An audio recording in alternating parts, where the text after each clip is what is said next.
Hello, bonjour à vous. Alors, aujourd'hui pour cette vidéo, ça va être une vidéo un petit peu différente de d'habitude. C'est-à-dire que je ne vais pas canaliser les messages des guides ni rien de tout ça. J'ai envie d'aborder un thème particulier avec mes mots à moi. Mes mots de témoin, mais aussi mes mots de thérapeute. Ce thème, c'est l'hypersensibilité.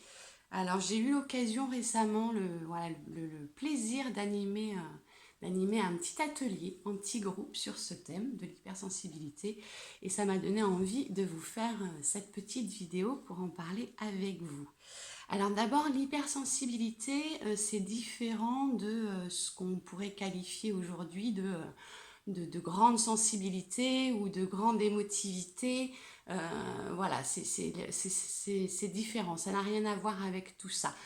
On peut être hyper émotif sans être hypersensible.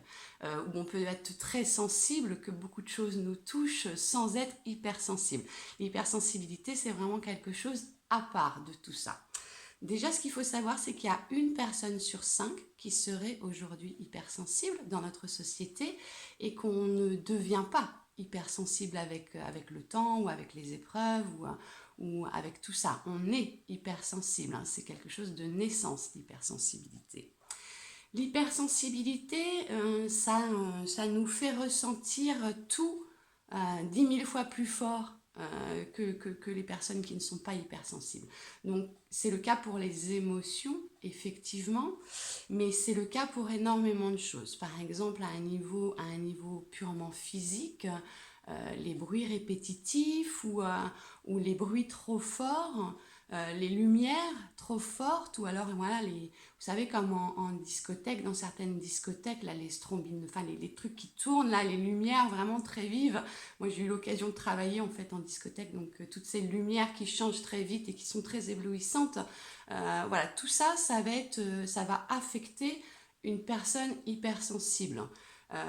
Par exemple aussi au niveau des températures extérieures, ou voilà, quand il fait chaud, quand il fait froid, quand il fait très froid, pour quelqu'un qui est hypersensible, et la personne va aussi être affectée par tout ce qui est trop en fait, tout ce qui est extrême va affecter l'hypersensible. Donc c'est pas simplement au niveau des émotions. Euh, une personne hypersensible fonctionne essentiellement avec l'hémisphère droit de son cerveau. Donc l'hémisphère droit, c'est la créativité, c'est l'imagination, c'est la réflexion. Voilà, c'est ce qui amène les associations d'idées, d'images. Donc voilà, pour quelqu'un qui est hypersensible, l'activité cérébrale est tellement active qu'on peut développer jusqu'à 50 fois plus de connexion neuronale. Donc voilà, ça va aussi voilà, très très vite, la réflexion, l'analytique, il y a ça, donc ça me mène à ça, donc ça me mène à ça, qui me mène à ça, qui me mène à ça. La personne hypersensible, voilà, fonctionne vraiment avec l'hémisphère droit, donc ça va très vite. Et ça permet aussi ouais, une grande imagination, une grande intuition et une grande créativité.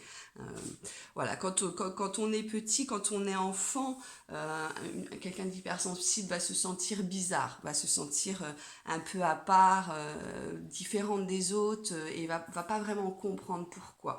Les enfants hypersensibles en général sont perçus comme des enfants qui sont timides, réservés, rêveurs, un peu dans leur bulle, qui ont du mal à s'intégrer.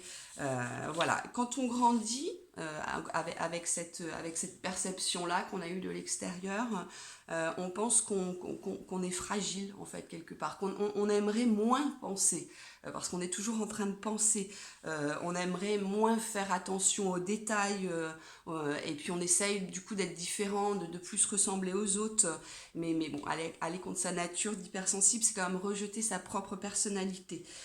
Et on peut arriver à penser aussi que y a quelque chose qui fonctionne pas chez nous, que le problème vient de nous. Et puis on comprend aussi, plus ça va, plus on comprend qu'on ne fonctionne pas comme les autres non plus.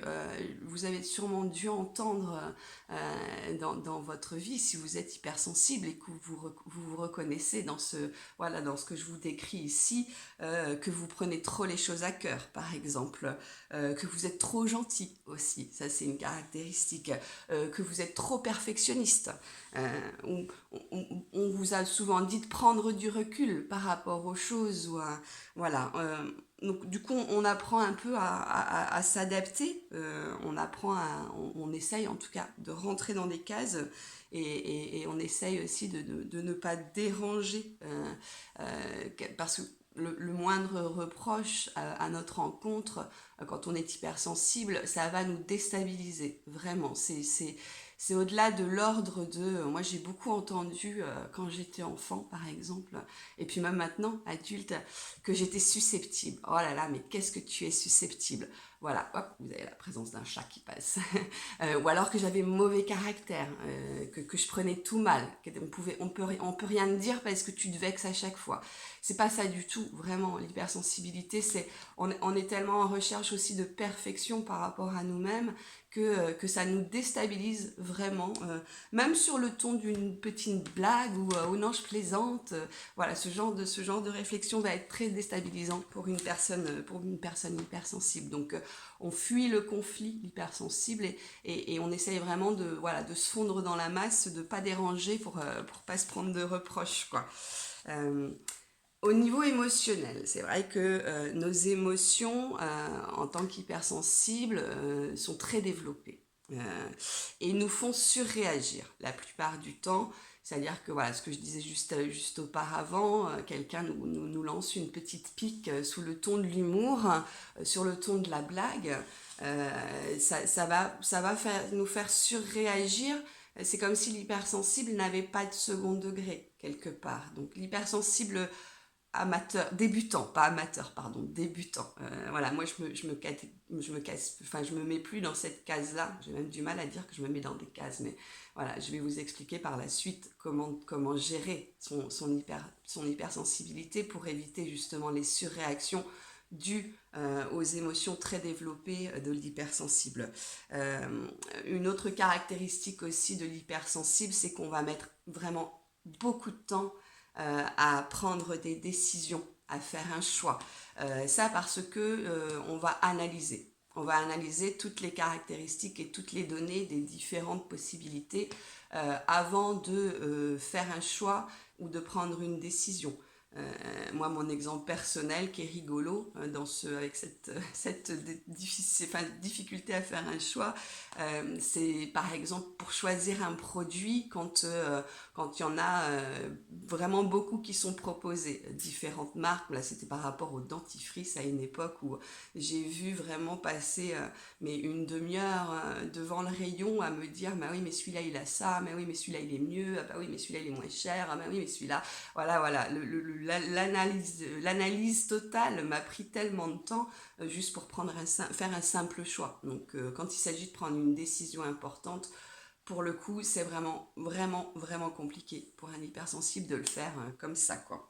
On est aussi hyper empathique. Alors, ressentir de la compassion pour quelqu'un voilà, ou être touché par les émotions de quelqu'un, ça ça peut être toute personne, hein, c'est pas forcément l'hypersensible. La personne hypersensible, elle est hyper empathique. Donc ça veut dire que non seulement elle est touchée dans ses émotions, quand elle est témoin de l'émotion de quelqu'un d'autre, mais en plus de ça, elle va aussi, l'émotion de la personne va la transpercer, la transpercer, j'allais dire, mais non, la traverser, pardon, je vais y réussir, quoi. En tant qu'hyper empathique, on est dans la compassion avec l'émotion de l'autre, mais on ressent en même temps l'émotion de l'autre. Donc on ressent des émotions qui ne nous appartiennent pas en propre. Donc là, l'hyper-empathie. Donc cette hyper-empathie fait que on est souvent submergé en fait par les émotions de l'autre. Être témoin par exemple de la souffrance ou voilà, de la tristesse de quelqu'un en face de nous, qu'on le connaisse intimement ou pas d'ailleurs, ça n'a pas forcément de relation, va vraiment nous submerger au niveau émotionnel. Et ce qui peut pour le coup rendre les personnes hypersensibles plus facilement victimes de manipulation. Voilà, pas seulement par les pervers narcissiques ou autres, hein. Il y a plein de personnes qui manipulent et quand on est hypersensible, on peut plus facilement être des proies de choix en fait pour les manipulateurs et les manipulatrices. Donc attention. Ce qui est alors maintenant nécessaire à la personne hypersensible. Moi, c'est de l'eau, mais vous me connaissez, je dois boire. Alors, une personne hypersensible a besoin et aime le calme. Alors, ça va être les balades dans la nature, les balades en forêt. La connexion à la nature est essentielle pour quelqu'un qui est hypersensible. Ça va être vraiment sa ressource première, le calme, la solitude et le contact avec la nature et les animaux. Voilà, quand on est hypersensible, on a vraiment besoin de ces accès-là, de ces contacts-là, pour se ressourcer, se recharger. Parce qu'un hypersensible, une hypersensible va donner aussi énormément de sa personne aux autres, de par son hyper-empathie, et donc a vraiment besoin de se ressourcer. Donc on a besoin aussi de rester seul de longs moments, vraiment de très longues périodes. Donc si vous avez dans votre entourage par exemple une personne que vous considérez comme un ermite ou un solitaire ou quoi, c'est peut-être quelqu'un qui est hypersensible tout simplement. Et là ces longues périodes de solitude, de face à face avec soi-même sont vraiment voilà, capitales aussi pour quelqu'un d'hypersensible. On a besoin de ce temps pour réfléchir, pour se ressourcer encore une fois. Ce qui est intéressant aussi, il y a beaucoup d'hypersensibles qui vont se reconnaître, c'est que on a besoin de pratiquer des activités créatives. Donc que ce soit par le sport, par les activités individuelles et les activités créatives. Alors dans l'atelier que j'animais récemment, il y a quelqu'un qui me disait bah ouais mais moi j'ose pas la création et tout, j'ose pas trop, je me sens pas vraiment artiste. Attention, la création, on n'a pas besoin d'être un artiste pour créer, hein. La création, ça peut passer par la cuisine, par exemple, si vous aimez cuisiner. Voilà, être créatif, c'est pas juste peindre ou jouer de la musique ou faire des choses dans des domaines artistiques. La création peut passer par énormément de choses. Donc, et la créativité, c'est une qualité exacerbée chez les hypersensibles. Donc, et c'est un moyen de se faire du bien.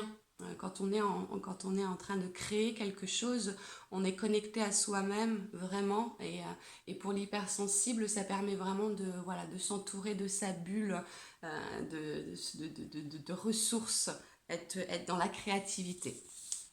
Ce qu'on ne supporte pas, donc je vous l'ai dit tout à l'heure, c'était les bruits répétitifs, voilà, les bruits, les lumières, les conflits, les disputes, etc. Là, pour pouvoir on aime quand même sortir, vous comme moi, je suppose, en tout cas être dans des soirées bruyantes, animées. On va pas non plus rester en ermite dans sa forêt ou en haut de sa montagne hein, pour pas être agressé par l'extérieur.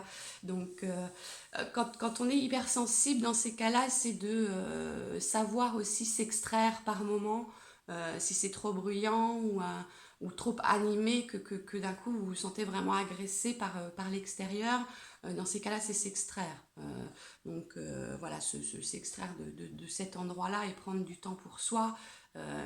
Moi, par exemple, je vais me baser vraiment sur mes exemples et puis vous verrez si ça vous aide ou pas. Mais il faut vous créer aussi vos bulles de protection quand vous êtes hypersensible.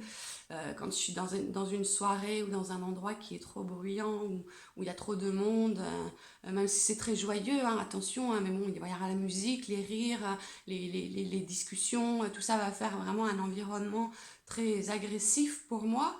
Je vais sortir un peu. Voilà, je vais me prendre 10 minutes toute seule, soit dans une autre pièce, soit en extérieur, pour vraiment voilà, souffler et puis me recharger un peu. avant d'y retourner en fait. Sinon au niveau plus technique matériel, moi j'ai des bouchons anti-bruit. Alors c'est pas les bouchons boule caisse ou les anti-bruit qu'on va mettre dans les concerts, hein. C'est des bouchons qui sont beaucoup utilisés par les musiciens lorsqu'ils sont en répétition en fait. Voilà, il y a un petit filtre qui passe à l'intérieur et ça permet de pouvoir suivre les conversations. On entend quand même parfaitement les conversations, mais tous les bruits autour sont un peu voilà, sont filtrés. Donc on est moins agressé, ça fonctionne vraiment. Moi je l'utilise quand il y a des enfants par exemple, des petits enfants, où les petits enfants en général crient très fort, ont des voix très perçantes. Et s'ils sont plusieurs, là ça crie vraiment très fort. Ou alors si vraiment on est nombreux dans une pièce, ou s'il y a des bruits un peu forts dans une pièce, je vais mettre mes bouchons anti-bruit. Et ça me permet quand même voilà, de continuer à écouter les gens et d'entendre, mais de pas être dérangé par ce bruit qui m'agresse les oreilles, quoi. Voilà, ce qu'on peut faire, ce qu'on peut faire aussi, c'est si on n'a pas possibilité de s'extraire, mais bon après c'est plus voilà, un travail sur soi qui va amener à ces solutions-là, de se mettre dans une bulle, vraiment d'imaginer sa bulle de protection, une bulle de lumière remplie de lumière qui va voilà, nous préserver, savoir couper ce qu'on entend aussi. Ça c'est alors je pense que c'est pas quelque chose qui s'apprend, je sais pas s'il y a des techniques pour ça. Moi j'arrive vraiment à me déconnecter du bruit extérieur tout en restant dans la même pièce, c'est-à-dire à me mettre à l'écoute de mon bruit intérieur en fait, et ça me ramène vraiment dans mon silence intérieur. Et bon, ça fonctionne sur moi, mais à essayer. Mais en tout cas, les petits bouchons là, vous trouverez ça sur internet, voilà, bouchons anti-bruit, ça peut déjà vous aider par rapport au bruit. Voilà, au niveau de ce qu'on n'aime pas, donc je vous disais aussi, voilà, les conflits, la compétition en général, quand on est hypersensible, on n'est pas du tout compétitif. Voilà, peu importe finalement de gagner ou perdre. Alors tout le monde aime gagner, moi j'entends souvent ça. Moi je vous dirais que oui et non, dans l'absolu. Si je gagne, c'est bien. Si je gagne pas, tant pis. Et puis, si je vois que ça te fait plaisir de gagner, ben, ça me fait plaisir que ça te fasse plaisir. Donc, pour le coup, j'ai gagné aussi. C'est plus ça. Voilà, la compétition, ouais, c'est pas le domaine de prédilection des hypersensibles. Quelqu'un qui est hypersensible quand il aime profondément et sans condition. Voilà, c'est vraiment un amour. Moi, j'ai entendu le retour qu'on a pu me faire là-dessus, c'est que j'étais excessive. Voilà, même dans l'amour, excessive. Donc, c'est aussi une caractéristique de l'hypersensibilité. Voilà, l'amour profond et inconditionnel. Alors attention, il n'y a pas besoin d'être hypersensible pour savoir aussi aimer profondément et inconditionnellement. Mais en tout cas, pour les personnes hypersensibles, ça se passe comme ça. Et à un point tel que ça peut amener aussi à développer parfois une dépendance affective, de la jalousie, le besoin de contrôler l'autre, l'impossibilité d'avancer sans l'autre quand on est dans la dépendance affective. Ça pourra faire le sujet d'une prochaine vidéo, la dépendance affective.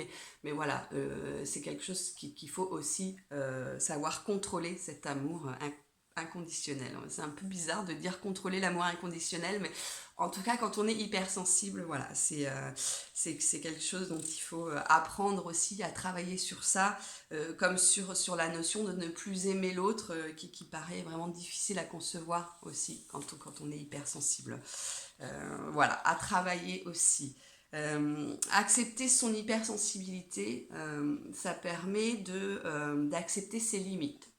On a tous, qu'on soit hypersensible ou pas, des limites, mais en tant qu'hypersensible, elles sont quand même, comme on a pu le voir là dans toute la vidéo, plus nombreuses. Donc accepter qu'on a ces limites, qu'on n'en est pas moins bon que quelqu'un d'autre, ni quoi que ce soit. C'est intégrer aussi que le fait que nos besoins puissent être différents de ceux des autres, tout simplement. Et que, encore une fois, c'est pas du tout une tare, ni quoi que ce soit. L'hypersensibilité, ce n'est pas un défaut. Ce n'est pas comme ce qu'on peut entendre dans la société, les jugements de valeur. Tu es susceptible, voilà, tu es excessif, tu as mauvais caractère, t'es trop émotionnel, tu as une trop grande sensiblerie, etc., etc. Parce que ça, vous allez les entendre. Vous les avez déjà sûrement entendus et vous les entendrez encore. L'hypersensibilité, c'est une qualité. C'est vraiment une qualité magnifique qui permet d'être hyper empathique, d'être vraiment à l'écoute des autres, voilà, ça fait de vous une personne que les autres recherchent pour le sens de l'écoute que vous pouvez fournir et la compréhension que vous pouvez fournir des choses. Ça fait de vous un grand ou une grande créative. Donc voilà, les grands créatifs, on en a besoin de création aussi pour embellir le monde, surtout en ce moment. Donc voilà, c'est une qualité. On ne guérit pas de son hypersensibilité, vraiment pas, et surtout pas, moi j'ai envie de dire, quand on a plus peur de déranger, plus peur d'être soi-même avec cette sensibilité, cette hypersensibilité qui fait partie de nous, quand on sait se protéger aussi des émotions des autres par exemple, alors là pour ne pas être submergé, quand on est en hyper empathie de l'émotion de l'autre, ce qu'il faut se souvenir surtout, c'est que on est dans la réaction hypersensible. Donc attention, je sais que je suis hypersensible, donc je sais que ça va m'impacter forcément beaucoup plus. Donc regardez cette hypersensibilité en fait de l'extérieur, se dire ok, donc là on se calme et puis surtout se rappeler que ça ne nous appartient pas. L'émotion de l'autre ne nous appartient pas. Donc elle nous traverse, on la ressent, mais on ne peut pas la laisser nous submerger parce que ce n'est pas notre propre émotion. Ça, c'est une clé pour vraiment gérer son hypersensibilité au niveau de l'hyperempathie. Maintenant, au niveau de voilà, sa propre hypersensibilité, ne pas se laisser déstabiliser non plus par les remarques extérieures ou les reproches ou ce que nous, on pourrait assimiler comme un reproche. Toujours se dire que ne pas oublier justement qu'on est hypersensible. Ne pas le mettre en avant pour s'en servir non plus d'excuse ou de justifier le pourquoi on pourrait sembler susceptible ou mal prendre les remarques qu'on nous fait. On peut l'expliquer, vous pouvez l'expliquer, hein. Il y a peu de gens encore qui connaissent vraiment l'hypersensibilité, mais on en parle de plus en plus. Donc n'hésitez pas à l'expliquer autour de vous, à vos proches peut-être, hein, ça peut leur permettre aussi de mieux vous comprendre. Mais avant de surréagir, c'est prendre de la distance émotionnelle. Je sais que c'est pas facile à faire, prendre de la distance émotionnelle par rapport à ses propres émotions surtout. C'est quelque chose qui n'est pas forcément hyper facile à faire, mais ça permet justement de ne plus être dans la surréaction et de ne plus... la surréaction, ça va amener du conflit finalement, parce que la personne en face, surtout si elle ne sait pas que vous êtes hypersensible, en vous voyant surréagir, va elle aussi surréagir, et puis ça va amplifier, puis à la fin, voilà, ça va devenir un gros truc, et en tant qu'hypersensible, vous allez être complètement à terre, vraiment, vous allez vous sentir mal physiquement, parce que pour une personne hypersensible, le conflit, c'est vraiment quelque chose de très très difficile à gérer. Donc, le fait de prendre de la distance émotionnelle par rapport à votre propre émotion, à ce que vous ressentez sur le moment présent où vous vous sentez déstabilisé, ça va vous permettre de voir que, ok, c'est pas si grave. Finalement, ce que cette personne vient de me dire là, c'est pas si grave. L'autre chose à ne pas oublier aussi, c'est que vous êtes la seule personne à savoir vraiment qui habite à l'intérieur de vous. La vie des autres, donc la vie L'AVIS, n'est que la vie des autres. C'est-à-dire que chacun a sa propre vision des choses, chacun voit les choses avec ses propres filtres, suivant ses propres expériences de vie, ses propres blessures, etc. etc. Donc ne vous laissez pas non plus déstabiliser par les remarques extérieures. C'est bien d'en tenir compte si ça vous permet d'avancer, si vous sentez que ça touche un point juste et que vous avez besoin de travailler sur ce point en question. Mais ne vous laissez pas vraiment complètement déstabiliser. Prenez de la distance émotionnelle par rapport à ça et souvenez-vous que voilà, c'est pas grave.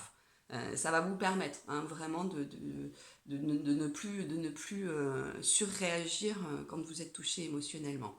Voilà, pour les bruits, on a regardé. Pour les lumières trop vives, bah, là, il y a pas trop de choix, à part éviter les endroits où la lumière va être trop vive. Vous munir de paires de lunettes de soleil. Moi, j'en ai dans mon sac, j'ai toujours des lunettes de soleil aussi sur moi, voilà, pour éviter, même quand il n'y a pas de soleil, si vraiment la lumière me gêne. Euh, et puis voilà, poser vos limites, savoir accepter que vos besoins sont différents des autres et savoir faire passer vos besoins à vous aussi en priorité. C'est important aussi quand on est hypersensible pour pouvoir amener le meilleur de cette qualité-là aux autres. Il faut prendre soin de vous-même avant tout. Donc vous ménagez vraiment des temps avec vous-même, des temps de solitude, des temps de reconnexion à la nature, avec les animaux. Voilà, moi j'ai la chance de vivre en Bretagne et d'avoir accès à des très beaux endroits extérieurs et d'avoir aussi mon petit jardin à moi pour ces reconnexions à la nature, mais sinon même à l'intérieur de mon logement, voilà, il y a beaucoup de plantes, la nature est très présente, les animaux aussi, vous en voyez passer de temps en temps, les chats sont très présents aussi, et tout ce qui peut être source d'amour aussi, d'amour inconditionnel comme peuvent l'être les animaux, va vous permettre de vous ressourcer aussi vraiment et de prendre soin de vous. Voilà ce que je pouvais vous dire aujourd'hui, en tout cas sur l'hypersensibilité. Donc n'oubliez pas que c'est vraiment une très belle qualité. Prenez soin de vos émotions, prenez soin de vous, de cette qualité-là, pour pouvoir la mettre au service de l'autre. Quand on est hypersensible accompli, je vous parlais tout à l'heure de débutante ou d'accompli, on sait dire non sans culpabiliser, parce que hypersensible pour dire non sans avoir peur de vexer l'autre, c'est compliqué, donc apprendre à dire non, et on sait le faire sans culpabiliser quand on a vraiment appris à gérer ses émotions. On est connecté à son intuition, l'hypersensible a une intuition, un sens de l'intuition très développé. Donc quand on arrive à être ami avec son hypersensibilité, on est très connecté à son intuition, donc c'est très utile. C'est très utile aussi comme on est connecté aux émotions de l'autre, on peut savoir aussi ce que l'autre ne nous dit pas. Ou, par exemple, moi aujourd'hui, si quelqu'un me ment ou ne me dit pas tout, je le sais. Je le sais tout de suite parce que je sens ses émotions. Et ces émotions, c'est comme si j'avais un scanner d'émotions à l'intérieur de moi. Et ce scanner-là me permet de détecter que l'émotion qui est à l'intérieur de cette personne-là ne correspond pas à ce qu'il me dit. Donc voilà, c'est quand même très pratique pour ne plus se faire berner justement et ne plus se faire manipuler, de vraiment se connecter à son intuition et savoir quand les gens ne sont pas honnêtes avec vous. On sait aussi travailler selon un cadre clair. Voilà, moi je me suis fixé vraiment un cadre de vie et de travail pour respecter mes besoins d'hypersensible. On sait accueillir et vivre nos émotions dans la sérénité. Allez, quasiment 99% du temps. Moi, j'ai encore une petite part de travail, en tout cas personnellement là-dessus, mais c'est vrai que pour le coup, les émotions ne sont plus des tsunamis qui vont me submerger, mais je sais davantage les accueillir et les vivre pour qu'elles ne me submergent plus. On sait donc, comme je vous disais, avec le fait qu'on détecte les mensonges, on sait détecter et éliminer les personnes et les relations toxiques beaucoup plus rapidement. On connaît aussi sa vraie direction, c'est-à-dire que quand on a vraiment travaillé sur ça, sur son hypersensibilité, alors le travail dont je vous parle, c'est un travail de libération émotionnelle, hein, pour vraiment être hypersensible, accompli et en faire une force et une qualité qui soit utile il faut avoir travaillé sur soi, bien évidemment. Se guérir soi-même, guérir, s'occuper de ses propres émotions, c'est ce qui va vous permettre vraiment de libérer tout ça et d'en faire une force. Et puis ça permet justement de faire ce que je fais moi aujourd'hui, d'être une thérapeute bien alignée et bien dans ma puissance et qui peut vraiment servir la multitude avec cette qualité de l'hypersensibilité qui est la mienne. Voilà, mon hypersensibilité, moi c'est ma meilleure amie aujourd'hui, donc j'en prends grand soin et je vous encourage à en faire de même autant. Voilà, je vais m'arrêter là pour ce sujet-là. Je vous encourage à me laisser vos retours, donc en commentaire, en like sur cette vidéo, à la partager bien évidemment dans votre réseau. Vous n'êtes pas peut-être vous personnellement hypersensible, mais vous avez sûrement dans votre entourage quelqu'un qui est hypersensible. Hein. Je vous le rappelle, il y a quand même une personne sur 5 aujourd'hui qui serait hypersensible. Donc n'hésitez pas à partager cette vidéo à vos amis pour qu'elles puissent aussi les aider dans la gestion de leur hypersensibilité. Voilà, je vous dis à bientôt pour une prochaine guidance canalisée. Et puis en attendant, prenez grand soin de vous. Et puis je vous embrasse très fort. À bientôt.